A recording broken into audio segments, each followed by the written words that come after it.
Olá, continuando a série. Dessa vez eu vou trazer o conteúdo de direito processual penal e relacionar ele com o filme Paixão de Cristo, de Mel Gibson. Um filme muito bom, por sinal. E o primeiro elemento é: Jesus, ele foi sacrificado para aí sim acontecer aquela via crucis. Mas para chegar a esse ponto, foi necessário mobilização por parte dos algozes dele, das pessoas que não gostavam do ministério dele, das pessoas que de tão fechadas, que tinham um coração tão fechado que impossibilitava que elas visualizassem que ele era o verdadeiro Salvador, que seria principalmente a galera dos fariseus. E para chegar ao conhecimento das autoridades que ele estava fazendo algumas dizendo palavras que poderiam contrapor, poderiam ameaçar o poder de quem estava liderando na época, ele teve que ser denunciado. Então a gente entra no primeiro tópico: como um crime pode chegar a ser apreciado pela autoridade policial? Como um crime pode chegar a ser ao conhecimento dessa autoridade policial? Aí teria a notícia crimes. É o mecanismo, mas ela se divide em formas diferentes, em 4 grandes grupos. O primeiro deles, a notícia crimes coercitiva, quando algum agente público prende em flagrante determinado indivíduo. Por exemplo, ele está executando um furto, está praticando um furto. Aí o agente público o detém em meio a essa ação criminosa e prende ele e leva ao conhecimento da autoridade policial, junto com o autor, preso em flagrante. Então é através da prisão em flagrante que se dá notícia crimes coercitiva. Segunda metodologia, notícia crimes mediata, quando a vítima, ela vai em sede de delegacia e representa para o processamento do autor do crime. E representação é um ato que não tem a obrigatoriedade da autoridade policial de aceitar ou não. Ele vai investigar primeiro e ver a viabilidade de tocar a ação. Então não é vinculada, não tem um poder vinculante, tem um poder subsidiário. Ela dá certa liberdade. Pronto, falando sobre a ação imediata, que também pode se desdobrar quando uma outra esfera do poder público se manifesta. Por exemplo, o Ministério Público, ele pode requisitar? Ele pode requisitar e mostrar para a autoridade policial que aconteceu um crime. Nesse caso, por se tratar de um órgão público, por se tratar do mesmo grupo, pressupõe-se legalidade nessa oferta. Então tem um poder vinculante, é meio que uma ordem que se dá. Agora, e a terceira metodologia, a notícia crimes imediata, que é através das próprias atividades do delegado de polícia, ele verifica, ou seja por meio de patrulhamento, seja por meio de investigação, ele se depara com um crime e aí ele já gera o inquérito policial e já começa a fase investigativa, instaurando uma portaria, e aí já começa os trâmites investigativos, a fase pré-processual. Quarta etapa seria a inqualificada, a denúncia anônima.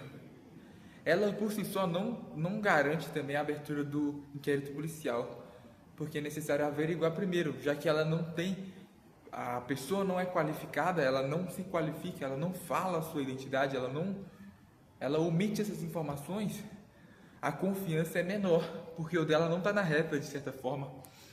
Então, tem de se ter um processo de averiguação anterior para verificar a viabilidade e a materialidade dessa denúncia. São essas 4 metodologias. E qual se aplicou no julgamento de Jesus? Para que Jesus começasse a cumprir, de certa forma, a pena, os fariseus eles apresentaram a autoridade da época, a autoridade de Jerusalém, que seria o Pilatos, o caso. Então foi uma denúncia imediata, concordam? Porque não teve a prisão em flagrante direta, porque não tinha materialidade do crime de Jesus. Ele só estava trazendo a verdade ao mundo, estava gerando esclarecimento às pessoas, e isso incomodou os poderosos, e eles fizeram de tudo para tentar, com as leis judias da época, eles tentaram pegar Jesus de alguma forma e conseguiram. Mas essa notícia chegou ao conhecimento de Pilatos por terceiros, ou seja, pela suposta vítima. Então seria de notícia criminis mediata que aconteceu no caso concreto. Avançando no filme, Jesus sofre uma intensa provação antes mesmo de começar a sua caminhada até a cruz no Calvário. No Monte Tabor, ele já começa a antecipar, a antever tamanho sofrimento que ele sofreria e que ele sofreu. Então, fisicamente já é visível, a fisiologia de Jesus já mostra o pavor que ela estava sentindo. Tanto é que o ápice desse pavor se deu com a hematidrose, que seria suar sangue. É uma condição muito rara. Tanto é que no documentário que eu recomendo pra caramba, o documentário do Brasil Paralelo, mostra com detalhes esse fenômeno e o nível de complexidade para chegar a esse ponto, que seria meio que o estourar desses capilares, fazendo com que o sangue contido nesses capilares se misturasse com o suor e aí sim saísse. E como o sangue ele não foi feito para ser exposto à atmosfera e não foi feito para ficar em contato constante com a pele ela começa a ter prejuízos, ela começa a se fragilizar. Portanto, Jesus, até mesmo antes de começar a pena número 1, que seria a flagelação, ele já estava sofrendo. E a predisposição ao sofrimento, ou seja, se a pele está mais fragilizada, em teoria, os golpes que foram tidos na flagelação a dor que ele sentia era exponencial, era muito maior do que se ele estivesse com a pele íntegra ou se ele estivesse sem essa fragilização da pele. Então foi um sofrimento complicado. Aí começa a Via Crucis. Eles conseguem finalmente,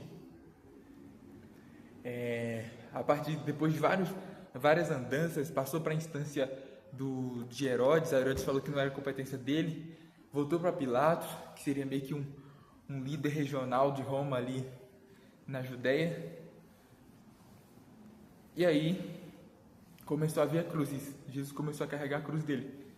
Aí no ápice, quando ele chega e é colocado lá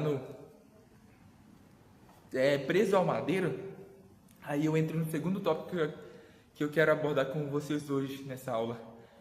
O tópico de asfixia por gases irrespiráveis.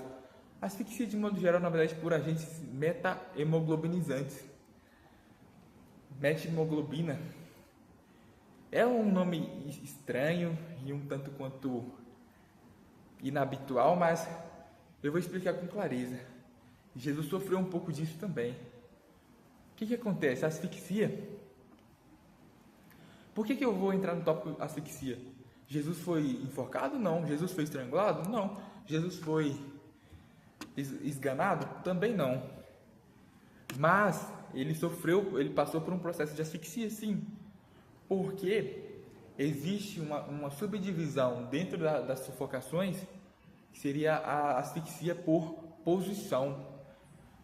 A forma como ele foi colocado no madeiro, na cruz, dificultou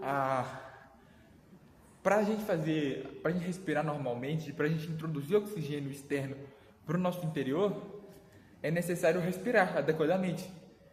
E se a condição anatômica de cruz impossibilita o movimento de compressão e descompressão do tórax, você concorda que ou a inspiração vai ficar comprometida. No caso de Jesus, a inspiração ficou comprometida. E na verdade é a expiração, se eu não me engano, que ficou comprometida, porque ele vai ter excesso de CO2 ou seja, ele não vai ter o influxo de oxigênio, ele não vai conseguir fazer essa introdução. Então, e como as células elas produzem, elas demandam de oxigênio para produzir energia, e elas, como produto final, elas liberam CO2. Liberando CO2 na corrente sanguínea, você tem o fenômeno de hipercapnia ou hipercapneia, que é um dos elementos da asfixia. Seria a hipóxia, redução de oxigênio, e a hipercapnia, aumento de CO2 na corrente sanguínea. Esse CO2 pode ser captado pela hemoglobina, gerando a carbohemoglobina. E com essa aumento de pressão sanguínea de CO2, você tem o fenômeno de acidose metabólica, a acidose do sangue mesmo. Isso inviabiliza uma série de processos e é uma condição de asfixia também. Portanto, é uma asfixia posicional. Agora, chamando a atenção para o CO2, temos os fenômenos. Para se ter uma ideia do quão importante é a hemoglobina estar livre para receber o oxigênio, se essa hemoglobina, ao invés de atrair oxigênio, ela estiver atraindo outra substância, por exemplo, a carbohemoglobina está sendo gerada, que seria por conta dessa pressão maior, você tem uma dificuldade de produção energética, um problema aí gravíssimo. E se, ao invés do CO2 conectar com a hemoglobina, outras substâncias se conectar à hemoglobina? Por exemplo, um monóxido de carbono. Aí você tem uma outra classificação de asfixia por um agente, um gás tóxico. Quando o monóxido de carbono ele tem mais atratividade pela hemoglobina. Então ele se liga 200 vezes mais a hemoglobina do que o próprio oxigênio molecular, o O2. Então ele vai ganhar essa competição. E ganhando essa competição, você vai ter muita carboxihemoglobina. Percebeu a diferença? Ao invés de carbohemoglobina, carboxihemoglobina. Quando o monóxido de carbono se conecta à hemoglobina. E aí gera asfixia também, mas nesse caso tem uma diferença clínica. O sangue ele fica com tonalidade carmim, ou seja, pessoas asfixiadas por monóxido de carbono possuem uma coloração mais arrosada, ao invés de uma coloração azulada, comum das asfixias. Então fica uma tonalidade mais rosácea, que é o tom carmim. E agora vamos trocar de novo esse slot. Imagina que a hemoglobina ela tem a possibilidade de várias conexões. Já falamos sobre o CO2, já falamos sobre o monóxido de carbono, agora vamos falar sobre os agentes meta-hemoglobinizantes. Para formar uma meta-hemoglobina, é aquela que ela, ao invés de ter o ferro, toda hemoglobina tem um grupo férrico no seu centro. Na verdade é isso. Ela possui esse grupo férrico. E Se acontecer a oxidação desse grupo férrico, porque ele está no seu estado ferroso, Fe com NOx mais 2. Se esse NOx aumentar, ou seja, oxidar, sair fora mais elétrons, esse NOx vai aumentar mais e ele vai estar no seu estado férrico, que é muito mais atrair, ele se conecta com uma força muito maior ao oxigênio. Então, ao invés de ser uma reação reversível, uma ligação reversível, que é aquela que é mais fácil de soltar, a ligação fica irreversível. Então, como é que, se a hemoglobina é um mero transportador, quando ela chega na célula, ela precisa de se livrar do oxigênio, precisa de disponibilizar o oxigênio. E se ela não faz isso, não disponibiliza o oxigênio, também é um fenômeno de asfixia. E é isso que a methemoglobina faz. Ela, ao invés de estar no seu estado ferroso, ela está no seu estado, o ferro está no seu estado férrico. Gera conexões muito mais fortes, irreversíveis e indisponibiliza o oxigênio para os tecidos. Problema gravíssimo também. E o que gera isso? Quais são as substâncias que geram isso? Nitritos, nitratos, e outras substâncias que têm essa mesma característica de oxidarem o grupo férrico do interior da hemoglobina. Outro exemplo de medicamentos também temos, por exemplo, medicamentos, a benzocaína, prilocaína, a lidocaína, são todos os medicamentos de uso tópico que podem fazer essa oxidação do grupo férrico central. Outra substância que tem essa característica seria a anilina, que está presente nas tinturas, nos corantes. Ela também tem essa propriedade. Percebe que tem uma série de substâncias que podem ter essa propriedade. Por isso o cuidado e a atenção para não ter esse tipo de asfixia. E aí que tá, se for inevitável esse tipo de asfixia, como proceder para tentar reverter esses efeitos? Dá para fazer com a implementação de terapia de oxigênio? A resposta é não, porque se o oxigênio, mesmo ele sendo ofertado em abundância para aquele meio, o problema não está no oxigênio, na carência de oxigênio, mas sim na presença dele, mas impossibilidade de conectar e de ter hemoglobina livre para carregar ele. Portanto, não vai resolver o problema. Geralmente aplica-se, de acordo com pesquisas, o azul de metileno. É um antídoto para esses fenômenos de methemoglobinemia, e que seria a presença de methemoglobina no sangue. E também é um quadro grave e precisa de ter muita atenção por parte do corpo médico.